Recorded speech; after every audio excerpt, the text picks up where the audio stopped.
분깃이라고 자기의 현재 완료형처럼 이야기하는 것은 하나님의 권세와 능력과 부와 영광과 존귀가 다 내 것이다 라고 선언하니까 그거에 맞게끔 나는 주의 말씀을 지키며 살아야지, 나를 주님이 그렇게 부르셨으니까 그거에 맞는 삶이 따라오는 거예요.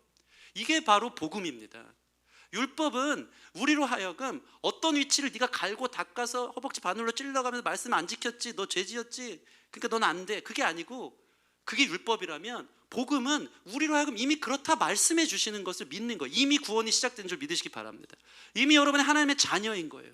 여호와는 나의 분깃이시니, 분깃이 될 거야 내가 열심히 노력하면. 아니요, 이미 됐어요.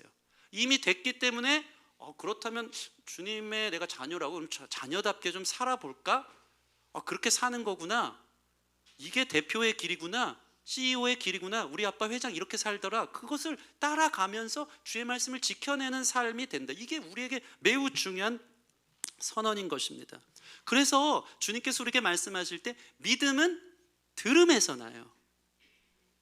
근데 이게 우리 삶에 적용되려면 어떡하죠? 로마서 10장 10절, 사람이 마음으로 믿어 의에 이르고 입으로 시인하여 구원을 얻느니라.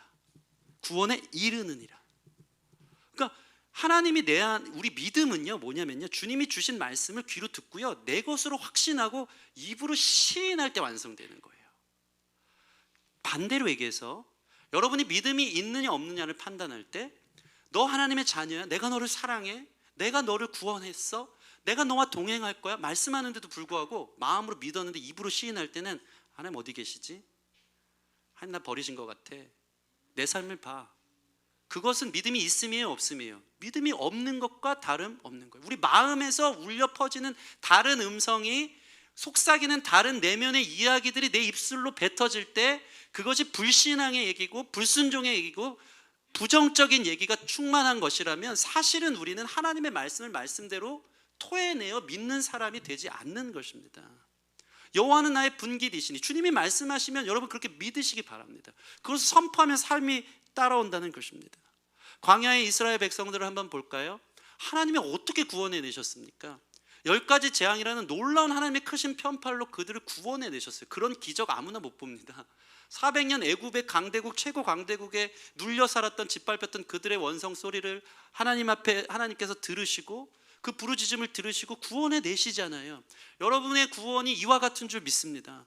기적과 같이 구원 받았잖아요. 하나님의 음성이 여러분을 살렸잖아요. 하나님이 찾아오셨고 내 삶의 10가지 재앙과 같은 이 우상을 깨뜨리고 잘못된 것들, 이 가림막 같은 것을 안개 거친 듯이 사라지게 해주시고 나를 구원해내사 영원히 애굽의 종되어서 살 것 같은 우리를 광야의 자유민으로 구원해 주셨습니다.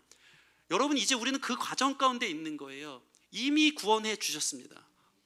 그러면 그 은혜를 경험이 있잖아요. 근데 광야 생활하는 게 너무 지치고 힘들고, 하나님이 주신, 이미 구원해 주셔서 이루어 주실 것인데 가나안 땅에 가라니까 이스라엘 백성들 맨날 달고 사는 게 뭐죠?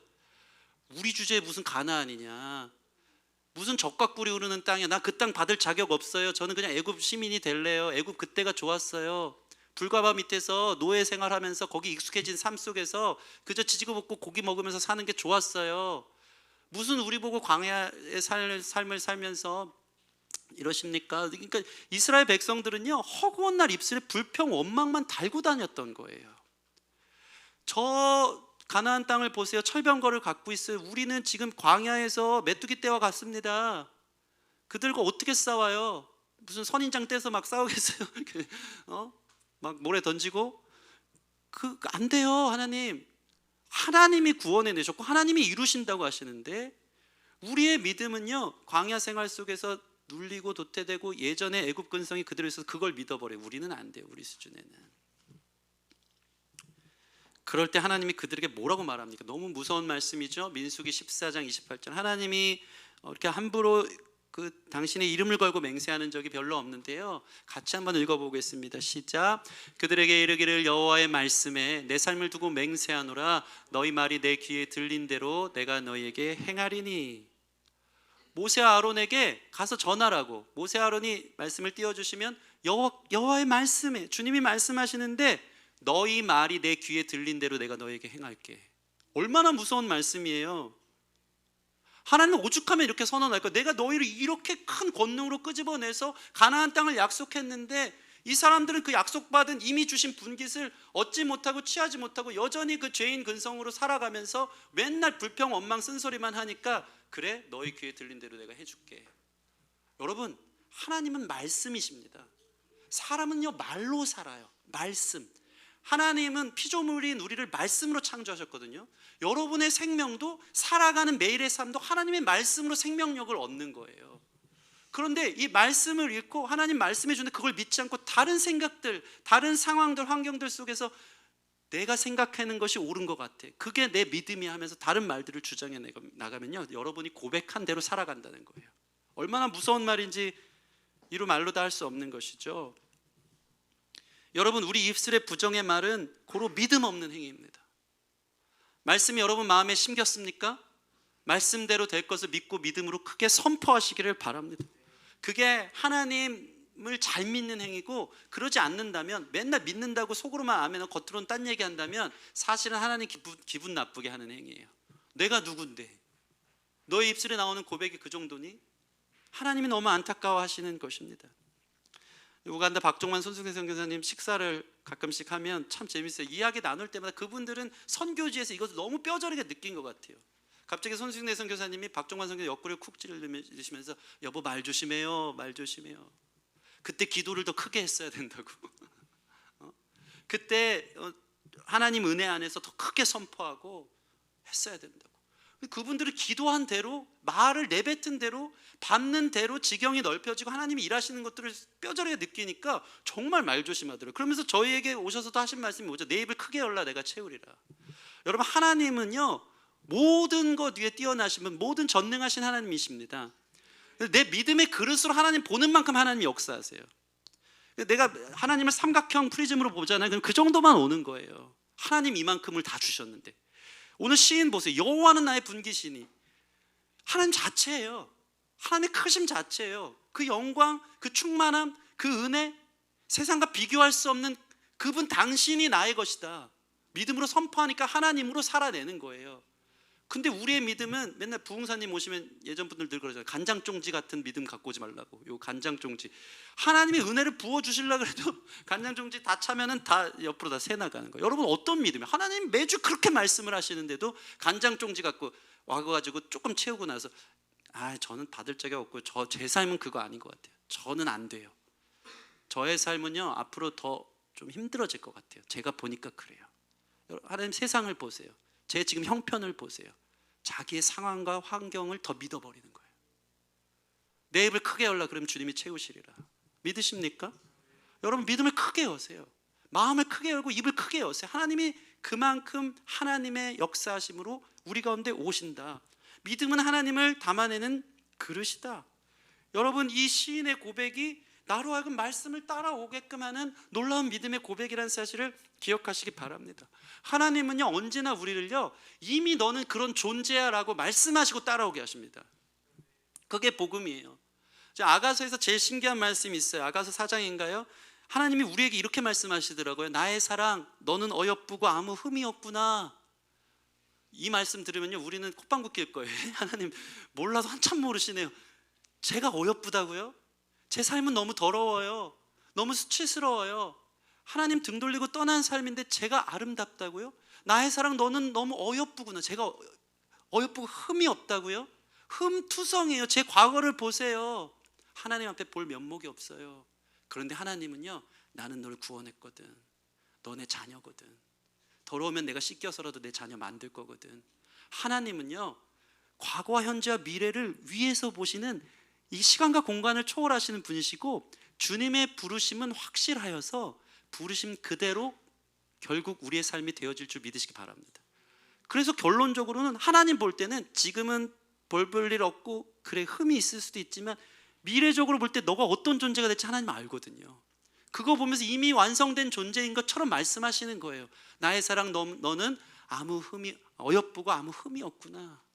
그 말이요 우리로 하여금 깨끗하게 살아야지, 흠 없이 살아야지. 하나님 나 이렇게 사랑하시는데 하는 복음으로 인도하신다는 사실을 여러분들이 기억하셔야 하는 것이죠. 말씀을 보다 보면 항상 그렇지 않습니까? 하나님은요 아브람을 아브라함으로 바꾸실 때도 그랬죠. 아브람, 높은 아버지, 자기 삶이 높아지는 게 전부였던 사람, 자기 명성이 전부였던 사람, 그랬던 사람에게 하나님이 어느 날 갑자기 와서 너 이름 오늘부터 아브라함으로 바꿔. 이름을 먼저 바꿔주세요. 아브라함 뭐죠? 넓은 아버지, 열방의 아버지. 그러니까 아브라함이요, 이전에는 기도한 자 하지 않던 아브라함, 물론 하나님 앞에 번제 드리고 예배자였지만 갑자기 창세기 17장으로 넘어가더니 소돔과 고모라 열방을 품고 기도하는 사람이 되는 거예요. 너 내가 아브라함으로 불렀어. 제가 자격 없는데 아니야, 너 아브라함이야. 열방을 품은 기도자야. 그러자 그가 기도에 무릎을 꿇기 시작하는 거예요.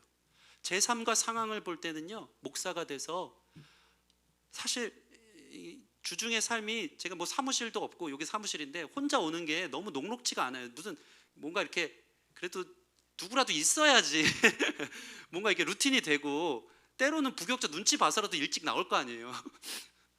막 연초에 계획했던 거 다 무너지고 막 하루에 일어나는 게 너무 우울할 때가 있는 거죠.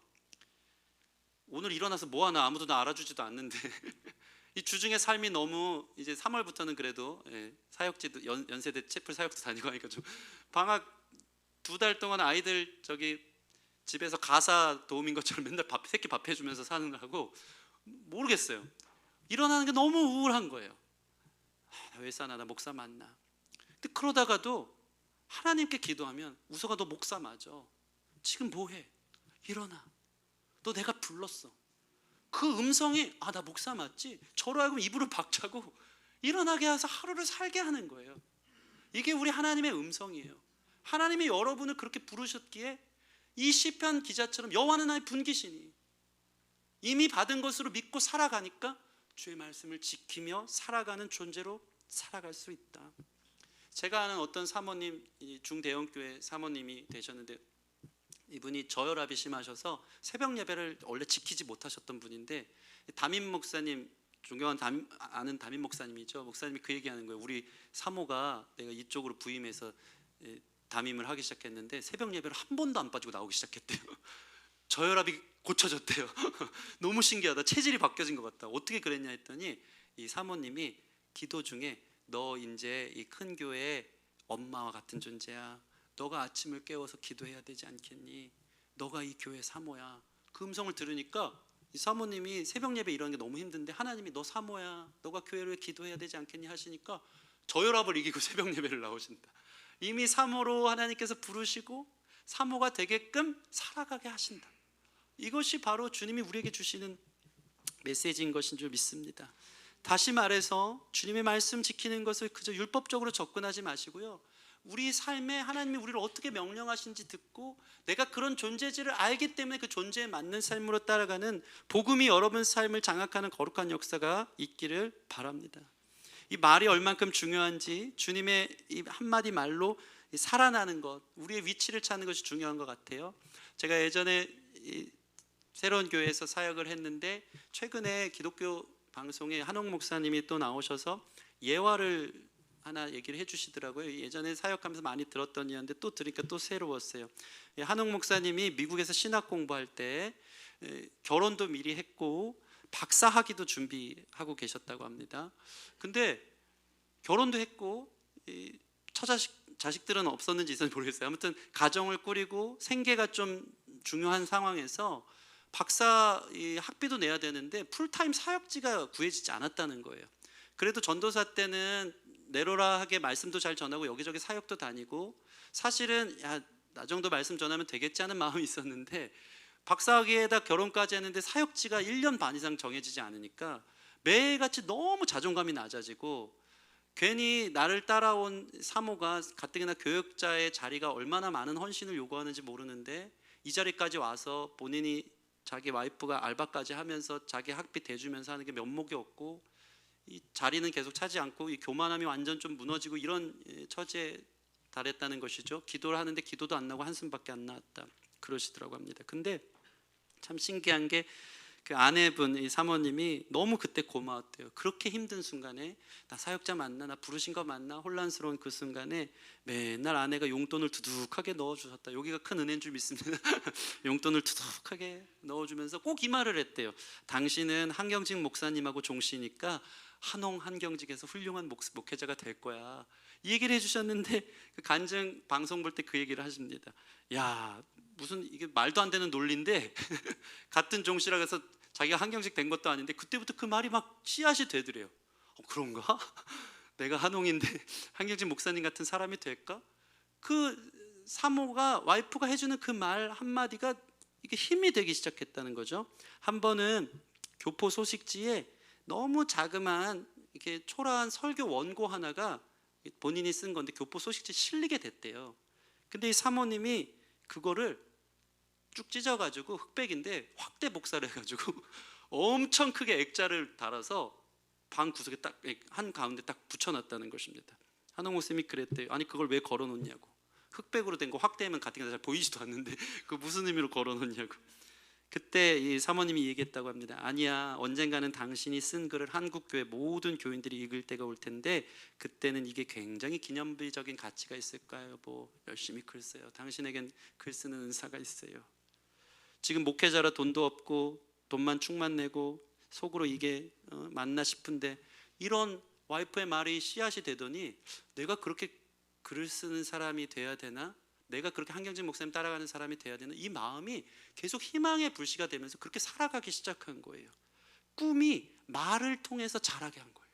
그러고 나서 실제적으로 첫 번째 그분이 쓴 거인들의 발자국이라는 책, 2000년대 초반에 2003년도인가에 나온 책인데 어떤 일이 벌어집니까? 신참 작가, 당시 리더십이라는 생소한 단어로 380페이지가 되는 큰 책을 냈는데 사실은 신참 작가 아무도 밀어주지도 않고요.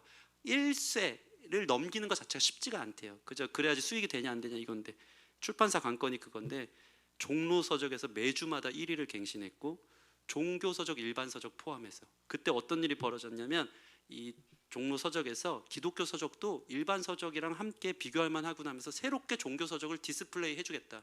일반 서적 자리에 종교 서적 놔도 이게 돈벌이가 되는구나 하는 역사까지 일어나면서 거인들의 발자국 책이 엄청난 베스트셀러로 팔리기 시작하는 거예요. 그 말 한마디를 가슴에 싣고 별거 하는 말인데 나 한경직 목사님 같은 사람인가? 내가 그렇게 글을 잘 쓰나? 그 말이 사람을 만들고 신뢰하게 한다는 겁니다. 제가 이러면서 제 삶을 한번 돌이켜 봤는데 제가 명지대에서 10년을 채플 사역을 했었습니다. 한 번은 저에게 기회가 왔어요. 기회라기보다는 부담스러운 일이긴 했어요. 이 교수님들 다 모인 데서 교직원 아침 예배에 설교를 하라고 저한테 부탁을 하시는 겁니다. 한 번 시키니까 사실 여러분 한 번 설교시키면요 그거 홈런 못 칠 사람이 어디 있어요? 제일 잘하는 거 갖고 오면 되거든요. 그래가지고 내가 연태까지 썼던 전도서 나부랭이지만 막 열심히 썼던 것 중에 제일 은혜로웠던 거 하나 가지고 와서 딱 이제 설교를 근엄하게 딱 하고 내려왔습니다. 근데 말 그대로 홈런을 친 거죠. 막 너무 은혜들 많이 받고 좋았어요. 근데 그때부터 명지대 교목실장님 구재영 목사님 저를 부르더니 손우덕 전도사는 설교에 기프트가 있다고. 설교 기프트가 있고 인품이 너무 좋기 때문에 훌륭한 목회를 할 거라고. 근데 그 말을 하는데 저 그냥 지은아 왜 비웃니? 하필 증인이 와가지고 명지대 매주 하나 하필 오늘 왔어. 그 말을 듣고 제가 내가 진짜 기프트가 있나? 나 은사가 있나? 저는 몰랐어요. 그 말이 저한테 씨가 되더라고요. 너는 그런 사람이라고 이야기하고 그때부터 그러면 내가 그런 사람이 돼야지 하면서 너무 신기한 게 하나님이 저를 명지대에서 어떻게 설교 훈련을 시키냐면 명지대 인문 캠퍼스가 22개 학과가 있는데 14개 학과의 기도 모임이 있었어요. 구재용 목사님이 저한테 14개 학과 기도 모임을 다 맡겼어요. 그러면 일주일에 월요일부터 금요일까지 14개 학과를 다 돌아가면서 월요일은 국문과부터인가 시작해서 금요일 밤은 경제학과 이렇게 끝나는 거예요. 근데 놀라운 게 제가 월요일 날 첫 설교는 죽을 씁니다. 항상 원고를 이제 갖고 와서. 근데 그거를 여러분 생각해 보세요. 월요일부터 금요일까지 14번을 똑같은 원고를 했다고 생각해 보세요. 금요일 밤에는요 불이 떨어집니다. 원고를 보지도 않고요. 한 주 동안 하면서 예화가 막 살이 붙고요. 제 삶을 관통한 설교가 막 터져 나오니까요. 너무 불쌍해 국문과. 월요일 제일 아침에 10시에 했던 때는 막 감사합니다 막 이러면서 은혜롭게 받긴 해요. 하는데 이제 경제학과에 국문과니지. 그러니까 경제 무슨 과인지 사실 생각 잘 안 나. 경제 너 안 온 거 아닌가? 왔니? 왔어. 금요일 밤 경제학과에서는요 한 학기가 달라요. 국문과는 전선생님 감사합니다 하는데 경제학과는요 풍선 막 달고 전도사님 한 학기 동안 감사했습니다. 우리가 막 비전을 얻었어요. 막 열매가 다르고 그런 거예요. 제가 너무 놀란 게 설교 기프트가 있어? 전 몰랐어요. 근데 그 말이 씨가 되고요. 제가 그런 사람처럼 살게끔 되고요. 이게 모든 훈련 속에서 저를 빚어 가시더라고요. 하나님은 항상 믿음으로 우리를 그렇게 말씀하시는데 그 말씀이 여러분을 그렇게 말하는데 우리 내면의 불신앙적인 요소는 뭘 말하냐 이거예요. 세상의 메시지를 듣고 사는 거예요. 세상은 우리를 얼마나 억누릅니까? 얼마나 비교하며 열등감 속에 사로잡히게 삽니까? 소셜 클락에 맞춰서 이 나이쯤 되면 이 정도 돼야 되지 않냐? 늘 비교하면 나는 안 돼. 내일이 너무 암울해. 이러다 큰일 나는 거 아니야? 너무 두렵고 너무 쫄린다, 힘들다. 이 마음들로 한없이 왜 우리나라 사람들이 그렇게 우울증이 많고 공황장애가 많은지 세상 메시지 속에서 자기 자신을 눌려 사는 거예요. 그러나 하나님의 말씀을 여러분 들으시기 바랍니다. 하나님의 말씀이 여러분을 뭐라고 하느냐 이 말이에요. 하나님의 말씀을 듣고 그 말씀이 나로 하여금 빚어가고 계신다. 그것을 믿고 내 소유 삼을 수 있는 저와 여러분들이 되어지기를 바랍니다.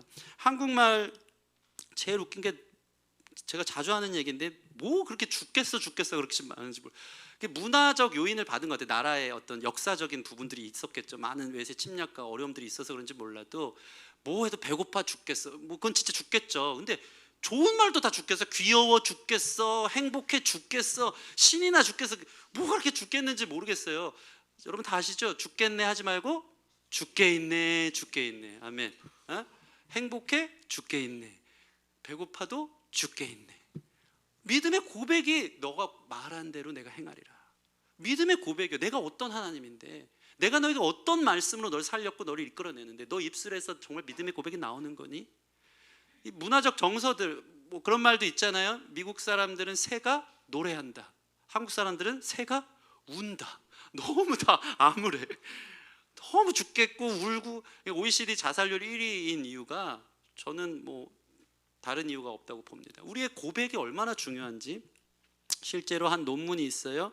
80년대 초반에 뇌신경학 연구하는 분들이 우리의 모든 신경에 영향을 주는 중추신경 중에 언어 중추신경이 우리의 모든 신경을 지배한다는 논문이 나왔어요. 뭡니까?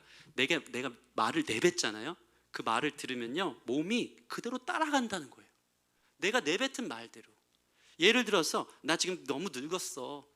나 지금 병들었어. 나 아무것도 못할 것 같다 얘기하잖아요. 그럼 몸의 신경들이 야 지금 사령부 전달 받았지? 야 우리 이제 죽는 거래. 우리 병들었대. 아무것도 못하는데 야 운동하지 마. 일어나지 마. 내일이 없어. 비타민 같은 거 먹지 마. 관리하지 마. 한다는 거예요. 근데 언어를 선포하는 거예요. 하나님의 말씀, 내가 죽지 않고 살아서 하나님의 영광을 선포하리라. 야, 세상에서도 막 그 성공 전략을 위해서 마치 성경에 나오는 예언자적 완료형을 얼만큼 많이 쓰는지 몰라요. 돈을 벌어야 돼 이게 아니고 나는 부자다. 나는 부자다. 선언하고 살아요. 이게 실제적으로 그렇게 만들어가는 거, 그렇게 시스템으로 만들었고 우리는 말씀의 영향력을 받고 살아가는 사람들이기 때문에 여러분 내면에서 울려 퍼지는 말을 예사롭게 생각하면 안 되는 겁니다. 여러분 아침마다 일어날 때 오늘 하루가 너무 우울해. 나 너무 힘들어 죽겠어. 내일이 나한테는 없는 것 같아. 난 이제 절망이야. 끝이야. 그런 말들이 여러분 내면에서 고백되어지는 그 불신앙적 요소가 있습니까? 하나님은 한 번도 여러분을 그렇게 보지 않습니다. 너의 삶이 물이 변화의 표도주가 되게 하리라. 물과 같은 인생 완전히 바꾸셔서 맛이 나고 갈수록 진해지고 갈수록 잔치가 벌어지고 갈수록 영광스러운 주님의 자녀로 빚어가는 것, 그것이 주님께서 여러분들을 부르는 주님의 음성인 것을 믿으시기 바랍니다.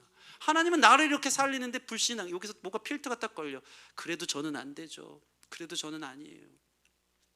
제가 최근에 큐티 책을 보면서 큐티했던 부분인데 이 부분 보고 제가 너무 깜짝 놀랐어요. 출애굽기 6장을 보면요 하나님께서 이스라엘 백성들을 구원해내기 위해서 얼마나 설득하는지 몰라요. 자 한번 들어보세요. 6장 2절부터 나는 너의 주인이다. 나는 전능하다. 나의 이름은 여호와다. 이게 뭡니까? 나는 반드시 약속을 지킨다는 뜻이에요. 나는 너에게 가나안 땅을 주겠다. 나는 너희를 이끌어내고 종살이에서 건져낼 것이고 내 큰 팔을 펴서 너희를 구원해내겠다. 너는 내 백성이다. 나는 너의 하나님이다. 너는 내가 누군지 반드시 알게 될 것이다. 내가 맹세한 땅으로 너희를 인도하겠다. 그 말을 가서 전해라 모세야. 얼마나 구구절절 2절부터 8절까지 내가 이런 하나님이야, 내가 너희를 이렇게 이끌겠다 말씀을, 메시지를 주는 거예요. 모세가 이 말씀을 들고 갑니다. 근데 충격이 옵니다. 우리 출애굽기 6장 9절 혹시 있나요? 출애굽기 6장 같이 읽겠습니다. 시작.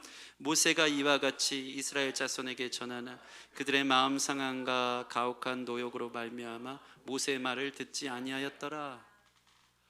하나님이 이렇게 말하는데요, 뭐가 자꾸 걸려. 왜 안 듣습니까? 이 새 번역으로 보면 무거운 노동에 기가 죽어서 모세의 말을 들으려 하지 않았대요. 무슨 말입니까? 하나님이 그렇게 끌어낸다는데요, 내가 자꾸 브레이크를 걸어요. 내 주제에 무슨, 저는 그런 사람 아니에요. 그냥 전 이게 익숙해요. 어디에 그렇게 눌려서, 어디에 그렇게 그늘과 어둠과 죽음에 눌려서, 저는 아닌 것 같아요. 저는 멀어요 주님과. 주님의 약속과 저는 그걸 믿어버리고 그걸 선포하며 사는 거예요. 하나님이 이렇게 설득하는데, 너는 내 백성이다. 나는 너의 하나님이다. 내가 너의 삶에 내가 누군지 알게 해줄게.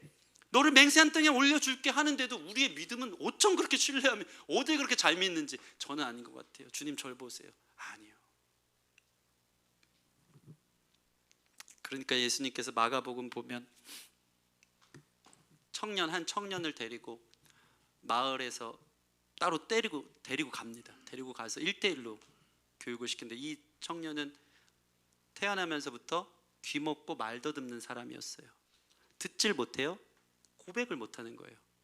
예수님이 이 사람을 고치는데 어떻게 고치냐면, 손가락을 귀에 넣으세요. 부스럭부스럭 소리가 나게끔 귀의 감각을 좀 찾게 하시는 것 같아요. 그냥 말씀으로도 고칠 수 있고 회중들이 있는 데서 고치는데 일부러 1대1로 말씀하는, 좀 들으라 이거죠.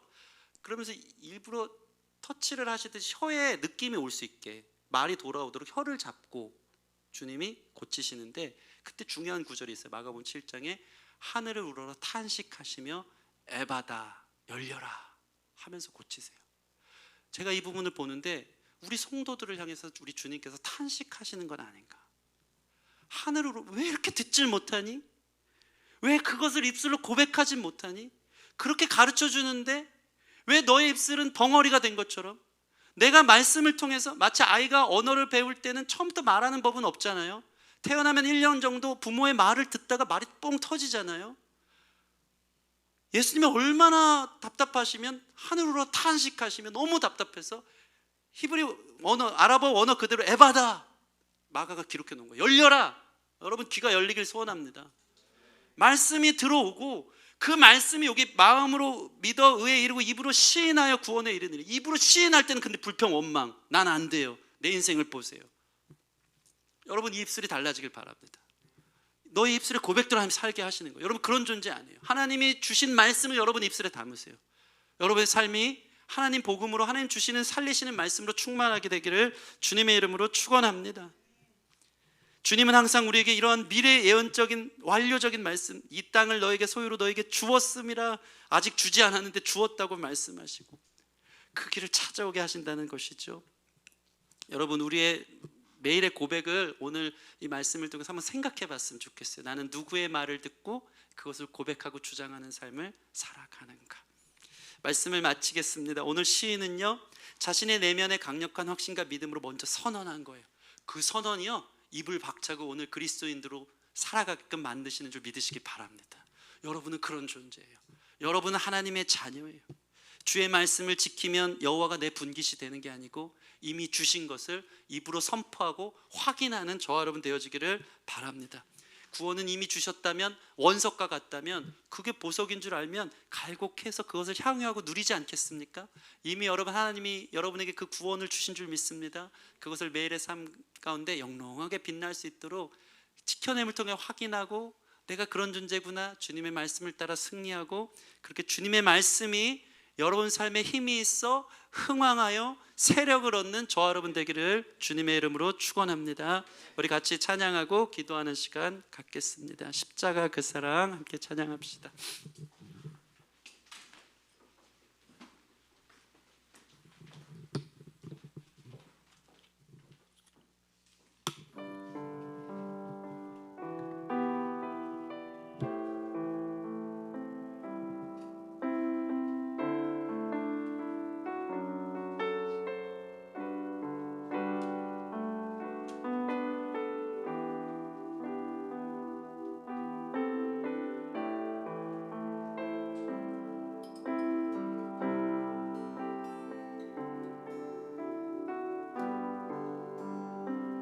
십자가 그 사랑, 십자가 그 사랑,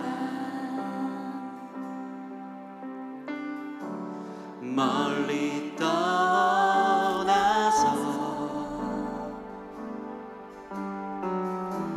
무너진 나의 삶 속에 잊혀진 주 은혜, 돌 같은 내 마음 어루만지사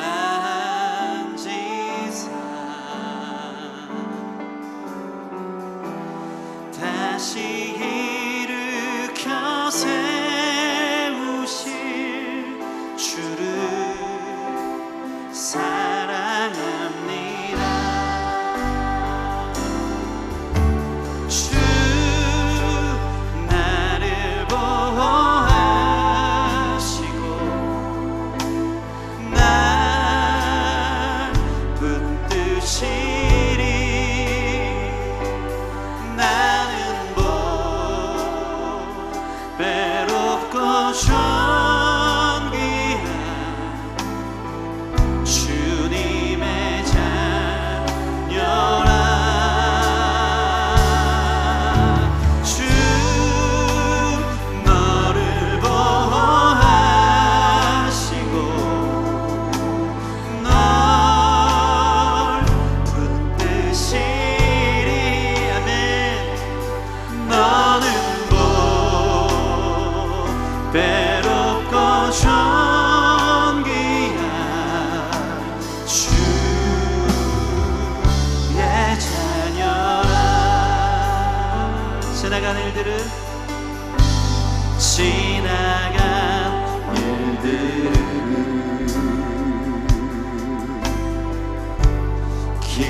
기억하지 않고 이전에 행한 모든 일 생각지 않으리. 사막의 강물과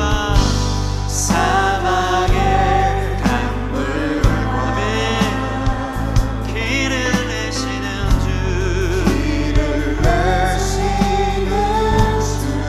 내 안에 생애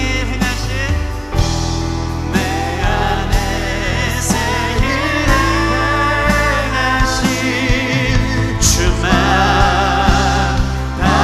바라보리라. 주님 말씀하십니다. 주 나를 보호하시고 날 붙드시리. 나는 곧 배롭고 존귀한 주의 자녀라. 주